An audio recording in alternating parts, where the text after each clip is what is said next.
Okay, my new project is increasing the waistband of a vintage tweed A-line skirt.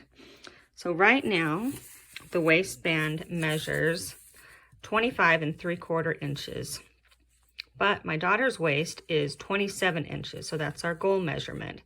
So at this time, I am 1 1/4 inches short. So what I'm going to do is I'm going to start by sewing right along this edge just to hold everything in place. I don't want to lose any of this lining that's in here. And there's also a zipper that I need to be careful of. And I think I'm going to have to drop the waistband down about 3/4 of an inch in order to get 13.5 inches around on this side, front and back, in order to get my goal measurement of 27 inches. So I'm going to start by stitching just underneath this waistband. Then I'm going to stitch another line about 3/4 inch down from the top. And I'm going to be careful of that zipper. And then I'm going to cut off this waistband here and see if I am still able to save it to use for the waistband once I lower it. I might have enough material here at the end. I might be able to play around with the button placement to be able to get just enough material for this to still work as the new waistband. So I will be right back after I have sewn these lines, and then I will unstitch the waistband. Okay, I have stitched down about an inch from the bottom of the waistband, and by doing that I will be able to enlarge the waistband of the skirt about 1 1/4 inches around. I did stitch multiple times just to make sure I was holding this lining in place, and also when I cut, I think I'm going to end up cutting maybe up here a little bit, not all the way down here. So I just wanted to give myself some room to figure out my next step. I've also started unstitching the waistband, and so I'm going to continue with that. I have my little seam ripper here, and I will show you what it looks like at the end. All right, I'm done removing the waistband. You can see it has a nice layer of material inside that kind of stiffens it, gives it a nice look. What I'm going to do next is I'm going to cut right in between these two seams. I'm just going to cut right in there, and I'm going to repin the waistband so that it just covers this lower stitch right there. I'm going to cut right through the zipper and put a new zipper stop at the top. I have a little kit here with extra zipper parts, and there's some little stops in there. I just need a little pair of pliers to do that and just crimp it on. And let's see, the other thing I forgot to mention before is that if you are going to lower your waistband to increase the size of your waistband, you're going to end up shortening the overall length of your skirt. So this skirt started out as falling right below the knee. When all is said and done, I think it will fall right above the knee, and so that's just fine. But if your skirt is going to end up being too short, what you can do is you can add a little lace trim at the bottom. If I needed to do that on this one, what I would do is I would lower this lining, take out this hem, lower that, and I would actually sew a piece of lace trim directly to the lining, not the skirt. That way it kind of flutters underneath the skirt, and I could probably get a good 1/2 inch to 1 inch bit of length by doing that. All right, I will be back after I have this cut and the new zipper stop on.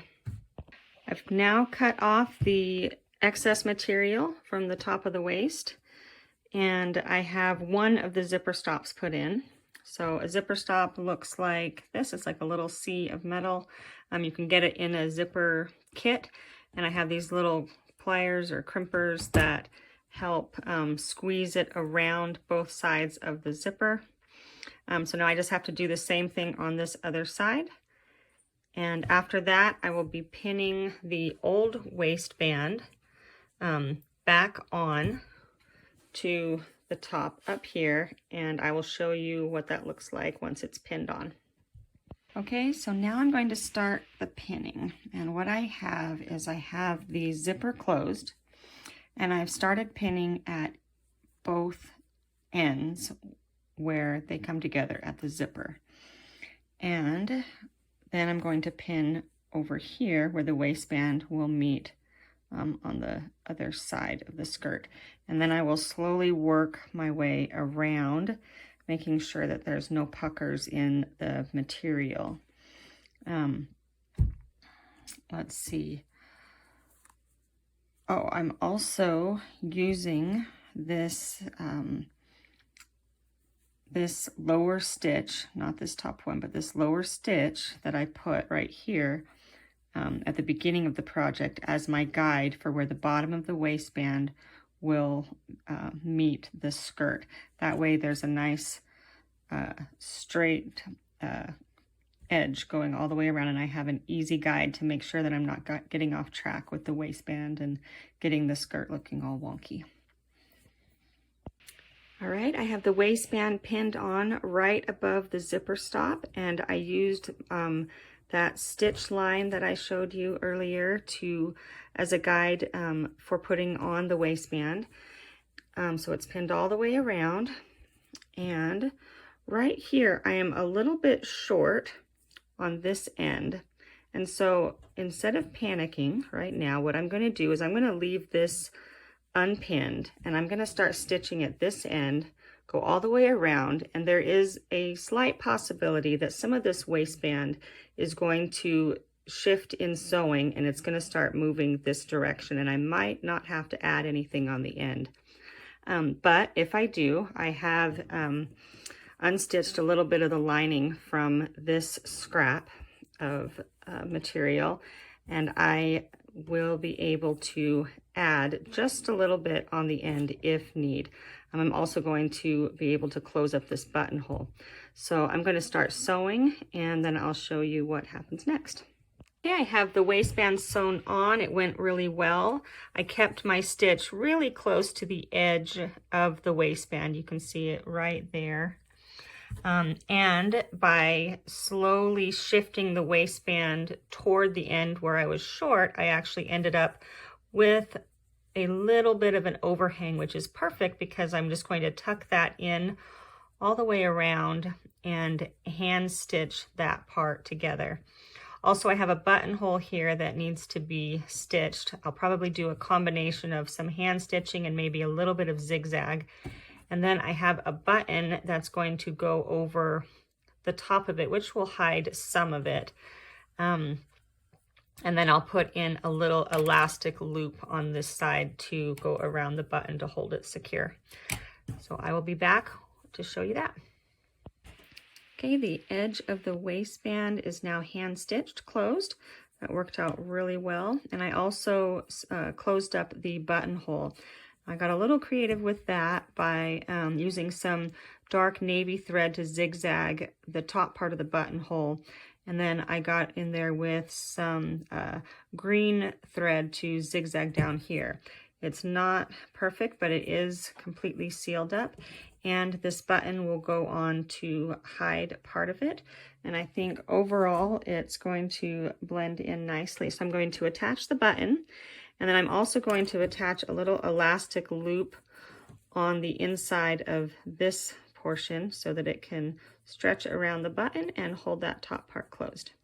The button is on, and I've decided that I'm going to use my seam ripper and open up the end of this side of the waistband so that I can make a little loop with the elastic and tuck the end of it inside of it and then stitch it closed again rather than just attaching it to the back. I think it'll look much more finished if I do it this way instead. I've used my seam ripper to open up a tiny little hole that you can see there at the end of the needle nose pliers, and I'm going to stick this little bit of elastic down inside there and sew that knot inside so it'll be secure. Figuring out the size of the elastic was just trial and error, so I'll be right back to show you that stitched in. The loop for the button is now stitched in place. That will just loop right around here. So now it's time to go see how this fits my daughter. Okay, here is the final result. You can go ahead and turn around. You can see the skirt fits really nicely in the waist. And right here, the button is held nice and secure with the elastic. And overall, we are just really happy with how it turned out. And I hope this inspires you that you can do the same.